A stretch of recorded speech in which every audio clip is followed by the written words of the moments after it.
Fala pessoal, muito bem-vindos novamente ao curso Como Investir em Bitcoins aqui do Bloco Bitcoin. Vamos dar uma passadinha aqui novamente no roteiro do módulo. A gente chegou à aula 3 e finalmente a gente vai entender o que é o Bitcoin atualmente, qual a consciência situacional do mercado aí em torno desse ativo tão interessante. E para começar a falar sobre isso, a gente precisa dizer que o Bitcoin é sim uma moeda digital. Mas acende um cigarro aí porque tem muito pano para manga nessa história, viu? Para começar a falar sobre isso, a gente precisa entender que o Bitcoin é uma moeda, mas o que é uma moeda afinal? De forma geral, uma moeda é tudo aquilo que é aceito em troca por bens e serviços. Então, o Bitcoin ele pode sim ser considerado uma moeda. A gente vê que o Bitcoin é aceito em vários lugares, tem Subway, tem café, tem maquininha de Bitcoin, tem inclusive empresas de ônibus brasileiras que estão agora aceitando o Bitcoin também. Se não me engano, essa empresa de ônibus que está aceitando aí é uma empresa de Fortaleza. Lá na Argentina tem 8 cidades, parece que já aceitam o Bitcoin no transporte público. Então o Bitcoin é sim uma moeda, ele é aceito aí como troca de mercadorias, então ele é caracterizado como isso. Dá mais uma tragada aí, porque não é exatamente assim que o Bitcoin está sendo percebido pelo mercado. O Bitcoin está sendo percebido muito mais como uma reserva de valor. Mas afinal, qual que é a diferença entre uma moeda e uma reserva de valor? Bom, tem algumas diferenças entre uma moeda e uma reserva de valor. A principal diferença entre elas é que uma moeda ela é muito mais líquida, ela tem uma liquidez muito maior. Por exemplo, se eu tenho ouro, que é uma reserva de valor, a gente sabe que o ouro é uma reserva de valor, eu de repente não consigo comprar pão na padaria, porque eu posso chegar lá e o padeiro ou o caixa da padaria vão falar, cara, eu não quero ouro, eu quero dinheiro mesmo. Então pode ser que não aceite com a mesma liquidez do que uma moeda. Então é muito normal você ter que trocar a sua reserva de valor por uma moeda para aí sim você conseguir trocar por outras mercadorias. E uma outra característica que as reservas de valor têm é que elas são escassas. Normalmente as reservas de valor são finitas. Então essa é uma característica que o ouro tem e que também o Bitcoin tem. Vamos dar alguns exemplos de reserva de valor aqui. O ouro é um exemplo de reserva de valor. As ações também são um exemplo de reserva de valor. As obras de arte também são uma reserva de valor. Muitas vezes você vê um cara lá comprando uma obra de arte caríssima, 5 milhões de euros, 10 milhões de euros. Você acha que o cara está jogando dinheiro fora, na verdade ele está fazendo um investimento. E também a gente tem uma outra reserva de valor aí muito comum, que são os imóveis. Então, são ativos escassos, mas que representam uma reserva do seu poder de compra, porque eles tendem ao longo do tempo se tornar ainda mais escassos e assim aumentar o poder de compra, aumentando o preço desses ativos. Mas o Bitcoin vem sendo comparado especificamente com uma reserva de valor que é muito importante, que é o ouro. Né? E por que o Bitcoin vem sendo comparado com o ouro? Tem um motivo muito especial para essa comparação estar acontecendo hoje. O ouro ele tem uma característica muito interessante, ele é um refúgio dos investidores nos momentos de crise econômica. Né? Ele é chamado de um hedge aí do mercado, por ter essa característica de ser um refúgio. Quando tem uma crise econômica, normalmente o ouro sobe e os outros ativos descem. Então, se o investidor tiver uma exposição em ouro nesses momentos de crise econômica, normalmente ele não perde dinheiro, porque por mais que ele tenha alguma alocação em outros ativos que estão caindo, as alocações dele em ouro vão estar subindo e vão estar equilibrando esse portfólio desse investidor.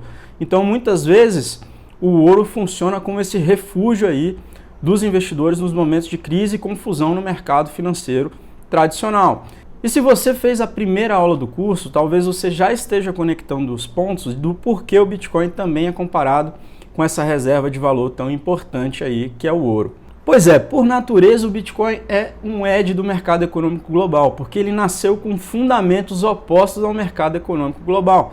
Então é claro que o Bitcoin tende a se comportar em momentos de crise do mercado econômico como um ativo que é um hedge, né? Assim como o ouro, ele deve se valorizar quando a gente tem problemas no mercado econômico tradicional. Quando aumenta a desconfiança no mercado econômico tradicional, tende a ter uma valorização do Bitcoin por fundamento, um ativo construído, entendendo que existem falhas no mercado tradicional. Então isso é muito interessante porque o Bitcoin, assim como o ouro, ele tem essa mesma característica, mas diferente do ouro, o Bitcoin tem algumas vantagens, na minha opinião, em relação a esse irmão mais velho. E quais são essas vantagens, né? O Bitcoin ele vem sendo conhecido aí no mercado também como o ouro 2.0. Por quê?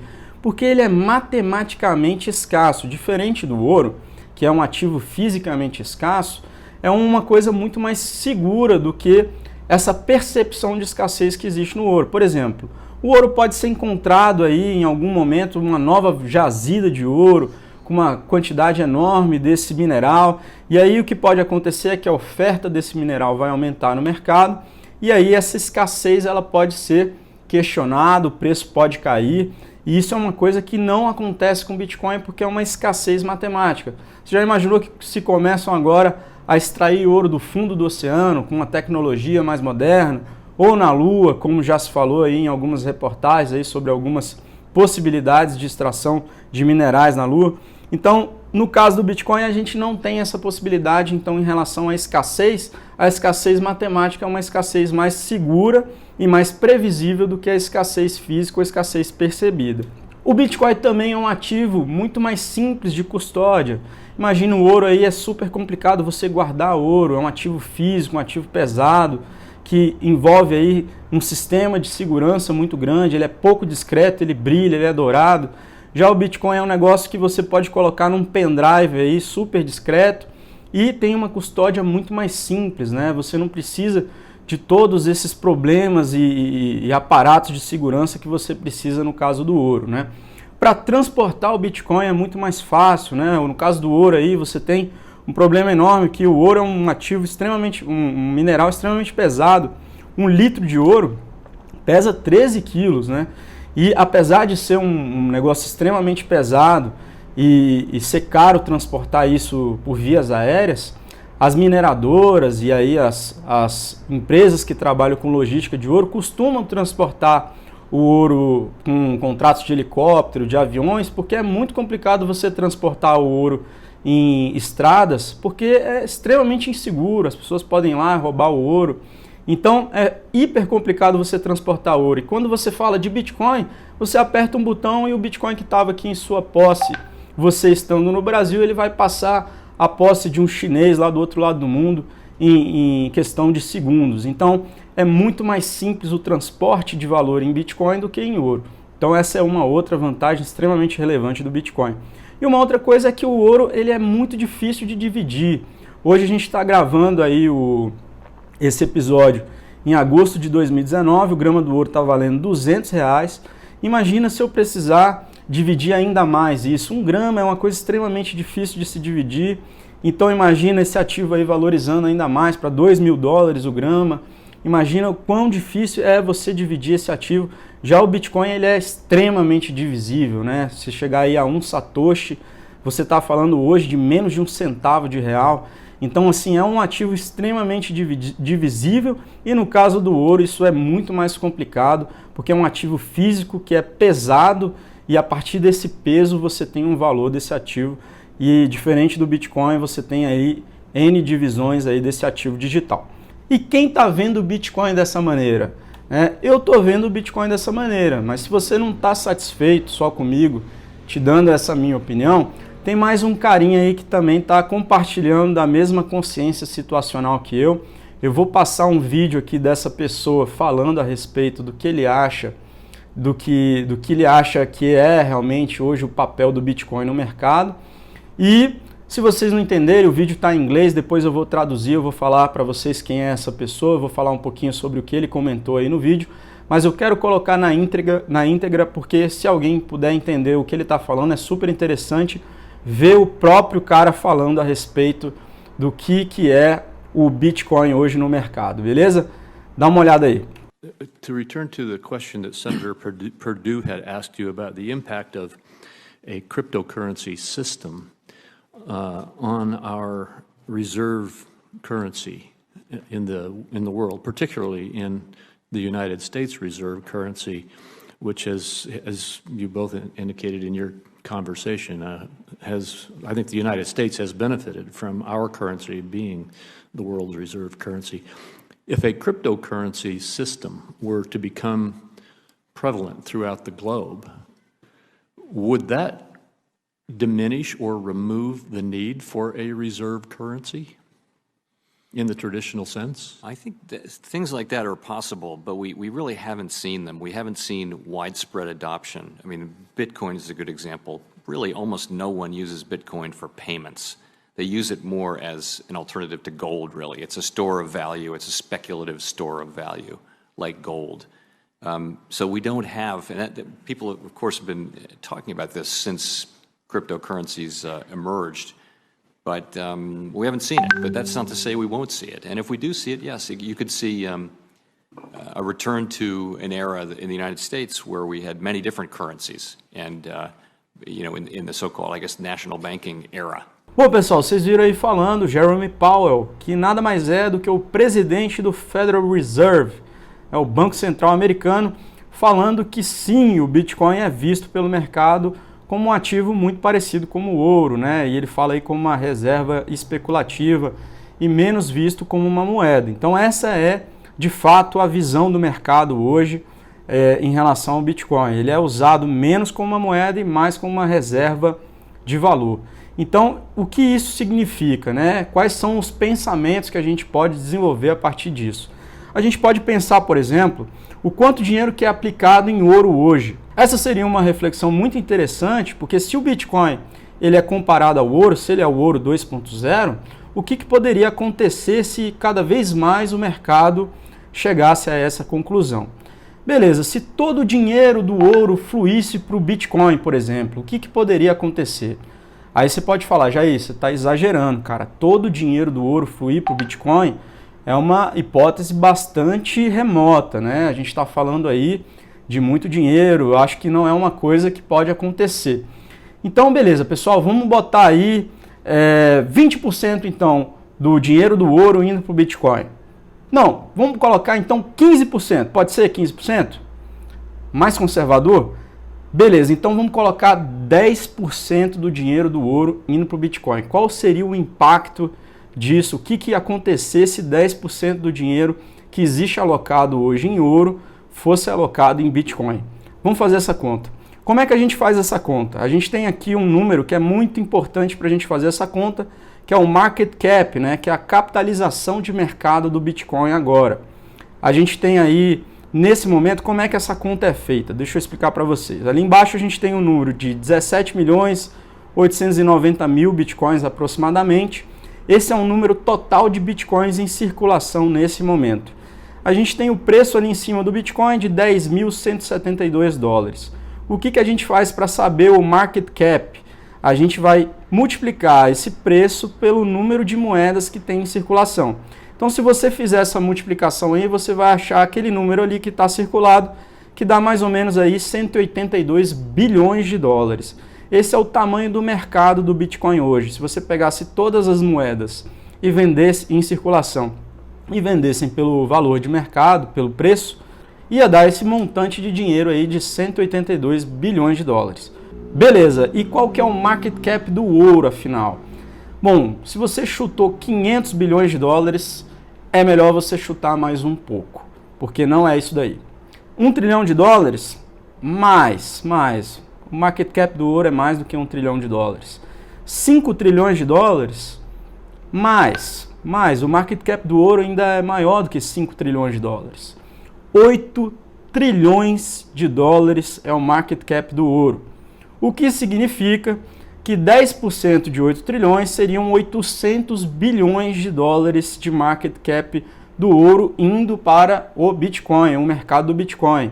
O que ia acontecer? O market cap do Bitcoin de 182 bilhões de dólares ia para 982 bilhões de dólares. E o que isso ia fazer com o preço do Bitcoin? É só a gente fazer, então, a conta contrária, né?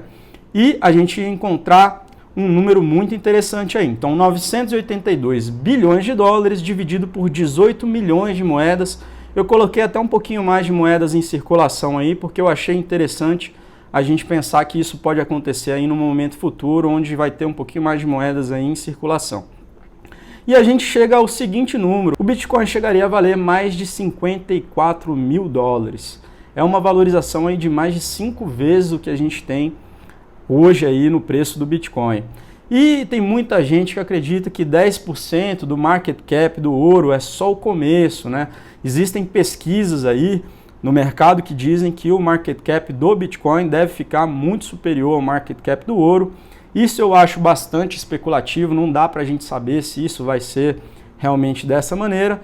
Mas como eu falei para vocês, o Bitcoin tem algumas vantagens em relação ao ouro, e se ele está se propondo a executar aí o mesmo papel do ouro com essas vantagens podem ser extremamente relevantes aí para o mercado, e pode acontecer sim do Bitcoin ter um market cap aí equiparável do ouro, até maior do que o do ouro, mas acho que 10% do market cap do ouro é alguma coisa bastante provável de acontecer.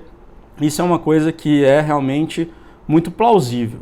Mas bora lá para o resumão do tio então. O Bitcoin é uma moeda, é sim aceita em troca de mercadorias. O mercado percebe o Bitcoin como um edge, né? Então ele é até apelidado aí como ouro 2.0, ouro digital, e ele apresenta vantagens aí em relação ao ouro, né? Então é uma coisa bastante interessante aí como um ouro 2.0, a partir dessa análise que a gente fez, né, de possível fluxo de capital do ouro para o Bitcoin, como investimento aí no médio prazo, falando aí que esse movimento é um movimento que possivelmente vai ser percebido por cada vez mais gente dentro do mercado. Essa consciência situacional em relação ao papel do Bitcoin dentro do mercado deve aumentar, e provavelmente vai acontecer sim esse movimento aí de subida do Bitcoin de preço por causa dessa nova percepção que inclusive o presidente do Federal Reserve compartilha aí com a gente. Porém, ele é um ativo muito jovem. Por ser um ativo muito jovem, é necessário muita cautela, né? O ativo é jovem, ele é de alto risco, ele compra uma briga muito grande, ele tem muita volatilidade, então é importante que você tenha bastante cautela, né? Se você investe um dinheiro no Bitcoin, é importante que você invista um dinheiro que você esteja disposto a perder, né? Que não seja um dinheiro que você vai utilizar ali no curto prazo. Eu já vi muita gente colocar dinheiro no Bitcoin, precisar do dinheiro um mês depois para pagar uma conta, pagar uma dívida, e acabar perdendo ali 20% daquele valor que foi investido, e é muito normal isso acontecer, correções do mercado de patamares de 20%, 30%, é uma coisa normal. E a pessoa às vezes sai até falando mal do ativo, falando mal do Bitcoin, porque não entende que realmente a volatilidade é uma característica desse momento do mercado do Bitcoin, né? Quanto mais a gente tiver volume nesse mercado, muito provável que essa volatilidade vá diminuindo e vá entrando em patamares mais aceitáveis, mas enquanto o volume do mercado ainda não é um volume muito grande, se você comparar aí um volume de ouro que tem 7 trilhões, 8 trilhões de dólares, com o volume do Bitcoin que tem menos de 200 bilhões de dólares, é uma diferença muito grande, né? Então você tem uma volatilidade que acaba sendo muito maior no Bitcoin. Então é preciso cautela, mas tem todas essas características aí. Eu espero que essa aula tenha ajudado vocês a ter um pouquinho mais de contexto, um pouquinho mais de consciência situacional à medida que vocês decidem investir no Bitcoin. A gente está chegando ao final desse módulo e essas são informações importantes para a sua tomada de decisão, para que você entenda o que você vai fazer com o seu dinheiro, para você saiba onde você está se metendo. Uma outra coisa que eu queria deixar aqui para vocês, que eu acho muito legal, para quem gostou dessas 3 primeiras aulas, aí na próxima aula a gente vai falar um pouquinho mais de altcoins, que é um papo que já vai fugir um pouquinho do Bitcoin. É claro que tem super a ver, tem tudo a ver com o Bitcoin, mas essas 3 aulas são basicamente sobre o Bitcoin, essas 3 primeiras aulas. Quem gostou desse assunto, quem quiser saber mais, compra o livro do Fernando Urich, que é um excelente livro aí, A Moeda na Era Digital. É um cara que ele foi professor meu aí num curso que eu fiz, ele falou sobre criptomoedas, isso já tem mais ou menos uns 3 anos, ele é um dos pioneiros aí no mercado de criptomoedas no Brasil, ele foi o primeiro cara a realmente destacar aí no mercado brasileiro falando de Bitcoin. Super recomendo esse material aí, esse livro que ele fez, beleza galera? Próxima aula, mas e as altcoins? Bora entender melhor esse negócio? Vamos entender por que muita gente interpreta mal o papel delas no mercado? Um grande abraço e até a próxima aula, galera!